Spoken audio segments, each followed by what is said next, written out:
Mabait ang aking anak ko. Parang higit pa sa 10 anak ka. Oh, maski may 10 anak na Pag kayo mo ng tatay.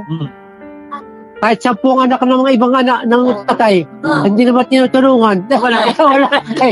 Ang aking anak talaga kay suportado kami. Pinagmamalaki ko ang anak ko, kahit sino makausap ko.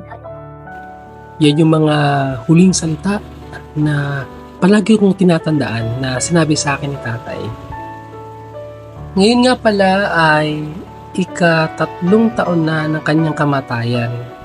Kaya nagpunta kami sa sementeryo ng Malakaban upang siya ay dalawin. Kasama ko ang Tinobenos at ang mga kaibigan. At kami naglakad papunta doon. Okay, 1, 2, 3. Oh, smile. 1, 2, 3. Waki.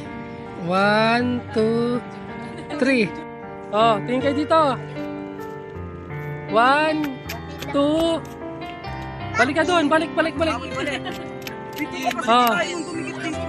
1. Oh, double. Oh, 1, 2. Kapag talaga sumasapit ang buwan ng Agosto, palagi kong naalala si tatay kasi August 28 niya kami iniwan.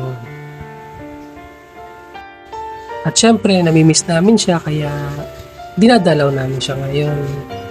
Oh. Yeah.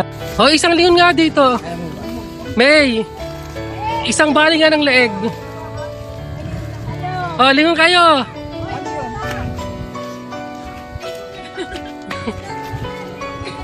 Isang lingon.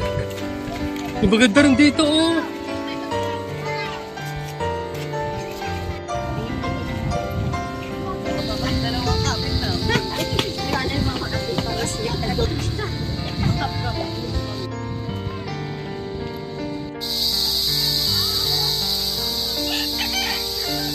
Isig ako. Ganda na alam mo. Oh, tingin kayo dito. Oo, kantahan mo na sa daddy. Kanta daliswan. Ayaw mo?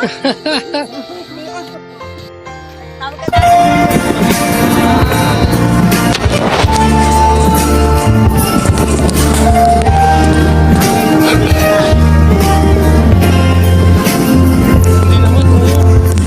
Nagsimula ang aking buhay, magpabuhat ng ibigin mo ako.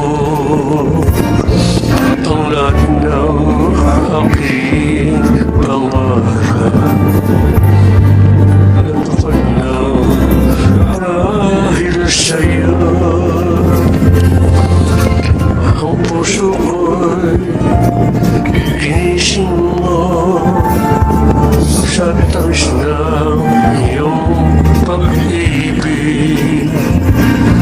Nagkaroon ng kaligayahan, hindi mo kabiguan. Sa piling mo'y mayroong buhay, sa piling mo'y di ako nag-isa. Ang langit ay abot kamay kapag kapiling ka, sinta. Sa piling mo'y mayroong buhay, sa piling mo'y di ako nag-isa. Ang langit ay abot kamay kapag kapiling ka, sinta. Ang puso ko inisip mo sa tamis ng